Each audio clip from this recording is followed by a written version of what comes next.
EKI energy services Indore की ये company carbon sustainability advisory services देने का काम करती है। 40 से ज़्यादा देशों में इनकी मौजूदगी है। 3000 से ज़्यादा कस्टमर्स को ये सेवाएं दे चुके हैं। 18 करोड़ से ज़्यादा कार्बन क्रेडिट सप्लाई किया है कंपनी ने। 2021 में इस सेगमेंट की शुरुआत हुई थी। 2022 में कंपनी BSE पर भी लिस्ट हो चुकी थी, हो चुकी है। वो कौन सा SME सेगमेंट से अब मेन बोर्ड पर आ चुकी है। आइए मुलाकात करते हैं कंपनी के CMD, चेयरमैन और मैनेजिंग डायरेक्टर मनीष डबकारा साहब हमारे साथ कार्यक्रम में शामिल हो रहे हैं, जिन्होंने एनर्जी मैनेजमेंट में मास्टर ऑफ टेक्नोलॉजीज़ किया है, इलेक्ट्रिकल और इलेक्ट्रॉनिक्स इंजीनियरिंग में BE किया है आपने, सर्टिफाइड एनर्जी ऑडिटर हैं आप, कार्बन क्रेडिट, क्लाइमेट चेंज और इससे रिलेटेड सर्विसेज में 14-15 सालों का लंबा और गहरा अनुभव मनीष जी का है। मनीष जी, बहुत बहुत स्वागत है आपका। धन्यवाद सर। पहली बार आपसे मुलाकात हो रही है और आप स्टूडियो में आए तो ये तो और भी अच्छी बात है। ये तो समझ में आया कि आप कार्बन क्रेडिट का बिजनेस करते हैं, तो हम आपकी कंपनी के बारे में और आपके बिजनेस के बारे में कुछ नहीं जानते जी। सबसे पहले तो ये बताओ, ये कार्बन क्रेडिट क्या होता है? जी, तो कार्बन क्रेडिट सर एक एनवायरमेंटल कमोडिटी होती है जो ट्रेडेबल होती है नेशनल मार्केट में, डेवलपिंग नेशंस में और डेवलप नेशंस में। अब कार्बन क्रेडिट उन प्रोजेक्ट्स को दिया जाता है जो 1 टन कार्बन डाइऑक्साइड कम करने के प्रोजेक्ट्स लगाते हैं, जैसे सोलर पावर प्रोजेक्ट्स हुए, विंड पावर प्रोजेक्ट्स हुए, रिन्यूएबल एनर्जी प्रोजेक्ट्स मतलब सेक्टर हुआ, एनर्जी एफिशिएंसी सेक्टर हुआ, वेस्ट मैनेजमेंट सेक्टर हुआ, फॉरेस्ट से रिलेटेड प्रोजेक्ट्स हुए, एग्रीकल्चर से रिलेटेड प्रोजेक्ट्स हुए। तो कोई भी प्रोजेक्ट एक्टिविटी जिससे हम 1 tonne carbon dioxide either avoid कर रहे हैं या एब्जॉर्ब कर रहे हैं, तो हमारा प्रोजेक्ट एलिजिबल होता है 1 कार्बन क्रेडिट अर्न करने के लिए, जो कि एनवायरमेंटल कमोडिटी और ट्रेडेबल होती है नेशनल और इंटरनेशनल मार्केट्स में। तो मतलब ये तो हो गया आपका कार्बन क्रेडिट जी। अब इसमें आप क्या करते हैं? कार्बन क्रेडिट को या तो कोई कंपनी है जो कार्बन क्रेडिट बना रही है, हाँ। और ये किसी कंपनी को कार्बन क्रेडिट की जरूरत है। हाँ। जो कंपनियां एनवायरनमेंट फ्रेंडली है वो कार्बन क्रेडिट बनाती है जी। और जो है कंपनियां एनवायरनमेंट खराब करती है उन्हें खरीदना पड़ता है। यही बिजनेस है ना सर? बिल्कुल। आपका क्या रोल है? जी, तो हमारी कॉम्प्रिहेंसिव एडवाइजरी सर्विसेज, जो सेलर हैं कार्बन क्रेडिट्स के, उन्हें हम कॉम्प्रिहेंसिव एडवाइजरी सर्विसेज देते हैं। कौन से कार्बन क्रेडिट स्टैंडर्ड में प्रोजेक्ट को हमें रजिस्ट्रेशन कराना चाहिए, उससे रिलेटेड डॉक्यूमेंटेशन, उससे रिलेटेड ऑडिटर्स को हायर करना, नॉन कन्फर्मिटीज़ को क्लियर कराना, रजिस्ट्रेशन कराना, एनुअल वेरिफिकेशन कराना और कार्बन क्रेडिट को एक्चुअल ट्रेडेबल मोड में कन्वर्ट करा लेना। ये हुआ हमारे सेलर ऑफ कार्बन क्रेडिट्स के लिए। और बायर ऑफ कार्बन क्रेडिट्स के लिए हम उन्हें हेल्प करते हैं कि वो अपना कार्बन फुटप्रिंट डिटरमाइन करें, कितने टन्स ऑफ CO2 उनकी बिजनेस एक्टिविटी की वजह से एमिट हो रहा है, और फिर उन्हें लो कार्बन पाथवे और अल्टीमेटली जो नॉन अवॉइडेबल एमिशंस हैं, कार्बन डाइऑक्साइड या टन्स ऑफ CO2 हैं, उसके लिए वो कार्बन क्रेडिट परचेस करके वो डिक्लेयर करते हैं कि they are now carbon neutral और नेट जीरो कंपनी। अच्छा, ये चीज़ बताएं सर कि जैसे कार्बन क्रेडिट के तो दाम, हर एक क्रेडिट का दाम सेम है कि अलग अलग होता है?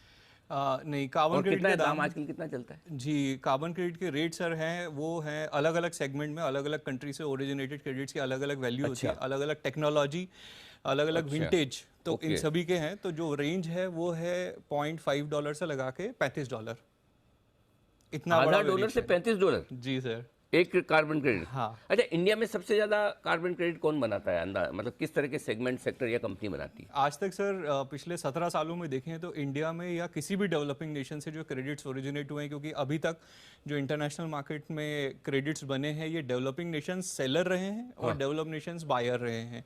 तो हमारे यहाँ की प्राइवेट कंपनीज या गवर्नमेंट कंपनीज जो हैं वो सेल करती हैं और वो लोग बाई करते हैं। और तो मतलब हम कार्बन क्रेडिट जनरेट करेंगे, अमेरिका खरीदेगा? यस, अमेरिका की कंपनी है, जैसे डेल्टा एयरलाइंस है, या लुफ्तांजा एयरलाइंस जर्मनी की है, या बहुत सारी होटल चेन्स है, ITC होटल है, जैसे इंडिया में भी उनका चेन है, तो वो भी परचेज करते हैं।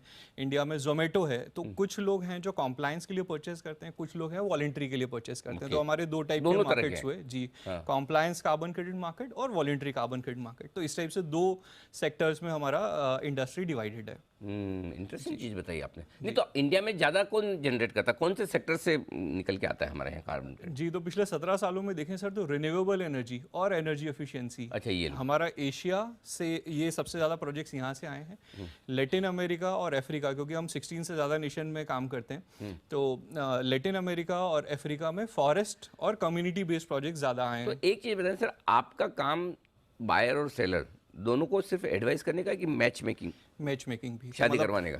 पूरा sir, end to end life cycle, generation of carbon credit, buyer को उसको रिकॉग्नाइज कराना कि आपका कितने आपको परचेज करना चाहिए, किस टाइप के परचेज करना चाहिए, और दोनों की मैच मेकिंग भी कराना। इंडिया में तो आपकी जैसे अकेली कंपनी वर्ल्ड में, मतलब अकेली इन द सेंस लिस्टेड में, लेकिन वर्ल्ड में भी और है लिस्टेड प्लेयर या नहीं? वर्ल्ड में सर ये फर्स्ट कंपनी है जो लिस्टेड डोमेन में है। तो सर जो मैं आपका ये पढ़ रहा था कि आपने एनर्जी मैनेजमेंट में मास्टर ऑफ टेक्नोलॉजी बहुत सारी पढ़ाई की हुई है जी। ये कहाँ से आइडिया है कि ये काम करूँ मैं? सर हमारा इंडस्ट्री जो है ये 2005 से इंटरनेशनल जो कार्बन मार्केट है ये 2005 से बना, और मेरी एजुकेशन कंप्लीट हुई 2007-8 में। 1 साल जॉब करके मैंने जी 15 साल ही हुए पढ़े। हाँ सर, तो 15-17 साल हुए हमारे। इंदौर से आप? जी। वाह, क्या बात है। 1 साल जॉब करके 2008-9 में ये कंपनी, तो 8 से लगा के 11 तक प्रोप्राइटरशिप फर्म थी, 11 से लगा के 21 तक हमारी non listed public limited company थी, और फिर 2021 में हमने लिस्ट की थी एसएमई, और 2022 में हम माइग्रेट हुए मेन बोर्ड पे। क्या बात है, बड़ी इंटरेस्टिंग स्टोरी है, गजब। और ये जो आपकी ग्रोथ शुरू हुई शायद 2019-20 से ज़्यादा हुई एकदम, जी, है ना? कब से हुई है? जी 2019-20 से ही। क्या हुआ 2019-20 में अचानक से आपके पंख लग गए एकदम? जी, तो आप देखें सर कि 2005 से लगा के 2020 तक सारे डेवलप नेशन ही ऑब्लिगेटेड एंटिटी थे क्रेडिट्स को परचेज करने के लिए। लेकिन अब पेरिस एग्रीमेंट जो 1 जनवरी 2021 से हमारे लिए हर नेशन के लिए कंपलसरी है, जिसमें हर कंट्री ने डिक्लेयर किया है कि वो नेट जीरो कंट्री बनेगी। नेट जीरो का मतलब है हम जितने एमिशंस ऐड करेंगे एटमॉस्फेयर में उतनी एमिशंस हम एब्जॉर्ब भी करेंगे या रिमूव भी करेंगे। ठीक है। तो सारे डेवलप्ड नेशंस ने बोला है कि वो 2050 तक, अगले 30 सालों में, 28 सालों में नेट जीरो बनना चाहते हैं। चाइनीज गवर्नमेंट ने बोला है 2060, और इंडियन गवर्नमेंट ने बोला है 2070। तो इंडियन गवर्नमेंट के पास में अराउंड 48 to 50 ईयर्स हैं ये नेट जीरो गोल्स को अचीव करने के लिए। तो 1 जनवरी 21 से जो है सर, बहुत सारे नेशन में emission trading schemes, domestic emission trading schemes बनना चालू हुई। वॉलेंट्री बायर्स जो हैं, जो नेट जीरो गोल को अचीव करना चाहते हैं, तो जो भी उनके नॉन अवॉइडेबल एमिशंस हैं उसके लिए वो कार्बन क्रेडिट परचेस कर रहे हैं। तो बहुत तेजी से डिमांड जनरेट हुई 1 जनवरी 2021 से। अच्छा जी। तो मनीष जी एक चीज़ बताओ, जैसे ये साल वित्त वर्ष 2022 मार्च वाला जो आपने कंप्लीट किया, 1800 करोड़ का रेवेन्यू आपका, 383 करोड़ का प्रॉफिट किया। 19 में कितना था? जब से आपका स्टार्ट हुआ उससे पहले कितना अंदाज? 191 करोड़। 190 करोड़ का सेल्स थी जी। और प्रॉफिट था सर हमारा अराउंड 19 करोड़। 20 करोड़। 20 करोड़ से 400 करोड़ प्रॉफिट पहुंच गया आप 2-3 साल में। 19 के बाद 20, 21, 22। हाँ, मतलब 20-21 में हमारा जो मैं आपको नंबर बताया वो था, और 21-22 में हमारा जो 1800 टॉप लाइन। और जी, तो सर ये इतना 200 करोड़ का वाला 1800 करोड़ जी, इतनी ज़बरदस्त ग्रोथ कैसे आई है? सर ज़बरदस्त ग्रोथ रही हमारे वॉल्यूम्स की वजह से, क्योंकि जो हम कार्बन क्रेडिट की प्रोजेक्ट कंसल्टिंग सर्विसेज या एडवाइजरी सर्विसेज या पोर्टफोलियो सर्विसेज जो हम बनाते हैं, जिसमें कार्बन क्रेडिट्स हमारे पास अवेलेबल होते हैं उसको सेल करने के लिए, तो हमने पिछले 3-4 सालों से हमें अंदाज़ा था कि मतलब जनवरी 21 में जब ये कार्बन मार्केट आएगा तो काफ़ी क्रेडिट्स की डिमांड होगी, और हम उसी टाइम से बड़े पोर्टफोलियोज बनाना चालू किए। और जैसे ही फर्स्ट ईयर जो 2021-2022 का जो मार्केट आया, तो उसमें हमने बड़ा वॉल्यूम सप्लाई किया, और आज की तारीख में India one of the largest carbon credit supplier है टू द डेवलप्ड नेशंस। अच्छा मनीष जी, एक चीज़ जो जनरली छोटी कंपनियों के साथ हमेशा हमें डाउट रहता है जी, कि लो बेस पे तो आप बड़ी ग्रोथ कर लोगे जी, 1-2 साल कर भी लोगे। हाँ, अब जो इन्वेस्टर्स आपकी कंपनी की तरफ देख रहे हैं जी, अगले 3 साल में जी, या 5 साल में, हाँ, आपका क्या विजन है? क्या सेल्स हो सकती है, क्या प्रॉफिट हो सकता है आपकी कंपनी का? आप बोल रहे हो बहुत तगड़ी ग्रोथ में इंडिया जा रहा है, और ये मार्केट बहुत बड़ा है। आप ये कह रहे हो कि मतलब ये पेरिस एग्रीमेंट और ये सब लागू होने, ग्लासगो में भी कुछ हुआ था ना? जी सर, तो लास्ट ईयर नवंबर 21 में ग्लासगो में मोदी जी यूके भी गए थे में शायद। जी COP 26 हुई थी, conference of parties meeting number 26। ये सब में आप भी जाते हो? जी बिल्कुल। अच्छा जी, क्योंकि हमारा प्राइवेट सेक्टर रिप्रेजेंटेशन वहाँ बहुत ज़रूरी है, तो और नेटवर्किंग के लिए भी काफ़ी इंपॉर्टेंट होता है कि हम क्या सर्विसेज प्रोवाइड करते हैं, क्योंकि सारे बायर्स अभी तक भी सारे मेजर बायर्स हमारे डेवलप नेशन में ही हैं, तो हमारी वहाँ पर रिप्रेजेंटेशन बहुत ज़रूरी है। तो आपका बिजनेस बाहर से ज़्यादा है इंडिया के बाद कितना? तो हमारा सर सारा बिजनेस, मेजॉरिटी बिजनेस हम जो क्रेडिट सेल करते हैं, जैसे मैंने आपको बताया डेवलपिंग नेशन, हमारे 16 डेवलपिंग नेशंस में हम हैं और डेवलप नेशंस में हम क्रेडिट सेल करते हैं, तो हमारा सारा 100% जो रेवेन्यू है वो बाहर से आता है, मतलब एक्सपोर्ट से आता है। अच्छा, मैं बीच में उधर थोड़ा डाइवर्ट हो गया। आप 3 साल 5 साल का विजन बताइए। जी, तो मार्केट साइज़ यदि आप देखें सर, जो नेट ज़ीरो गोल्स हैं हमारे 2050, 60, 70 के, तो जो एमिशंस होते हैं एनुअली, ये बाय 2025, 2030 का हम यदि डेटा देखें अगले 3 से 5 साल का या उससे ज़्यादा का, तो around 52 to 58 billion tons of CO2 हमारे ग्लोबली सारे नेशंस एमिट करते हैं। अब एमिशंस कम करने के लिए, क्योंकि पेरिस एग्रीमेंट में सारे नेशंस जो हैं वो ऑब्लिगेटेड है अपने एमिशंस को रिड्यूस करने के लिए, तो उन्होंने NDC डॉक्यूमेंट सबमिट किया है, national determined contribution document. Indian government ने भी सबमिट किया था 2015-16 में, और जो कि रिवाइज किया है अभी 2022 में। तो जितने NDCs हैं सब इम्प्लीमेंट हो जाएंगे, तभी भी 10 to 15 billion carbon credits per annum required, और हम अभी सिर्फ 87 मिलियन में हम काम कर रहे हैं जी। तो ओवरऑल आज तक हमारी ऑर्गेनाइजेशन ने around 200 million 200 million carbon credits बनाए हैं, और हमारा विजन है कि मिनिमम 20 to 30% ग्रोथ करें। लेकिन ओवरऑल 5 ईयर्स में हमने जो इंटरनल प्लान किया है कि हम एटलीस्ट 1 बिलियन, मतलब 1000 जो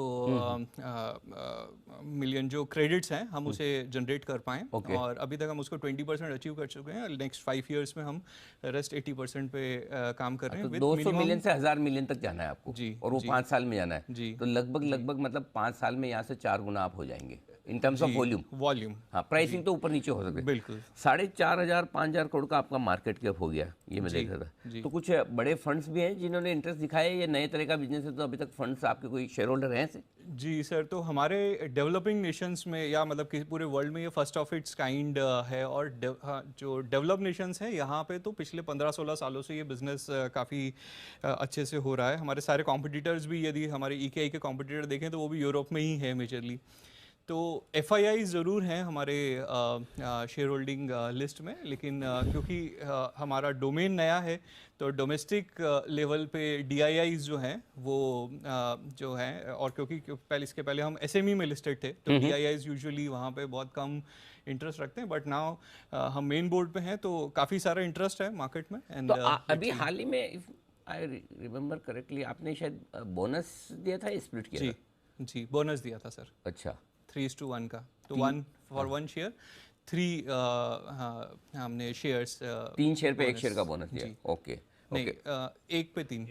1 पे 3 जी, ज़्यादा नहीं जी। 1 पे 3, अच्छा भाव भी आपका तो बड़ा 5 डिजिट में हुआ करता था शायद। जी, तो वो 1/4 उसकी वजह से, हमारा बोनस इशू होने की वजह से उसका रेट जो है वो 1/4 हुआ फिर। ओके, यानी कि अभी 1800 रुपये का शेयर है, यानी कि अच्छा 1/4 यानी 5 गुना कर दो उसमें, है ना? ओके, 9000 रुपये के आसपास का। ओके, तो चलिए ये आपकी योजना है, तो मतलब बड़ा इंटरेस्टिंग बिजनेस है, बड़ी इंटरेस्टिंग स्पेस में आप हैं। मज़ा आया मनीष जी आपसे बात करके, कुछ नया सीखने को मिला आज हमें। सबसे बड़ी चीज़ ये कहाँ बिजनेस मतलब अपॉर्चुनिटी गजब। ऐसे देखिए यंग एंटरप्रेन्योर्स हैं नए ज़माने में। पहले आपके फैमिली का कोई बैकग्राउंड नहीं था इसका? नहीं, मेरा मतलब फर्स्ट टाइम एंटरप्रेन्योरशिप जर्नी है सर। मान गए सर, मज़ा आ गया। मतलब हम भी इंस्पायर हो रहे हैं आपसे मिलके, ऐसा लग रहा है कि वाकई में ऐसे ऐसे बिजनेसेस बन रहे हैं और इतनी बढ़िया कंपनी ग्रो कर रही है। सर बस ये पेस बनाए रखना, मतलब जो क्योंकि 2 साल 3 साल में जो ग्रोथ है ये वैसे आगे और चाहिए। जी 200 मिलियन से 1000 मिलियन ये है वॉल्यूम ग्रोथ। 3 साल बताए 5 साल? हाँ सर, 5 साल में बाय 2027 हमारा ये टारगेट है। परफेक्ट। एक चीज़ इसमें सर मैं ऐड करना चाह रहा हूँ कि जैसे हमारे जो कार्बन क्रेडिट्स हैं, ये हमारे जो सेलर्स हैं, ये इनके पास में 5 डोमेन में सेल कर सकते हैं। मतलब क्योंकि सेलर, यदि बहुत सारे सेलर्स भी होंगे जिन्हें शायद आइडेंटिफाई नहीं होगा कि वो कार्बन क्रेडिट बना सकते हैं और सेल कर सकते हैं, तो 5 सेक्टर में वो सेल कर सकते हैं। एक है article 6.2 carbon markets, article 6.4 carbon markets, एक है डोमेस्टिक एमिशन ट्रेडिंग स्कीम जो इंडिया में बनने जा रही है। हमारा energy conservation act 2022 recently Lok Sabha में पास हुआ है, और जो राज्यसभा, और तो नेक्स्ट ईयर में हमारी वो स्कीम इंडिया में लॉन्च होगी। इंडिया में भी फिर हमारे टारगेट्स होंगे मैन्युफैक्चरिंग सेक्टर, सर्विस सेक्टर को अपने एमिशंस कम करने के लिए। और इंटरनेशनल वॉलंटरी मार्केट्स। तो अभी एक काफ़ी कन्फ्यूजन क्लियर हुआ था कि बैनिंग ऑफ कार्बन क्रेडिट्स, तो उसमें मैं एक पॉइंट रखना चाहता हूँ कि हम इंटरनेशनल वॉलंटरी मार्केट्स में काम करते हैं और Okay. उसमें COP26 जो आपने बताया ग्लासगो में जो मीटिंग हुई थी, उसमें ऑलरेडी निगोशिएट हो चुका है कि वो सेक्टर सर अब आज तो है ना हमारे इतना डाइजेस्ट कर ले वही बड़ी बात है। अब है ना आपसे फिर मुलाकात करनी पड़ेगी। जो डेवलपमेंट आप बता रहे हैं, एक तो पहले कार्बन क्रेडिट आज ढंग से पहली बार समझ में आया।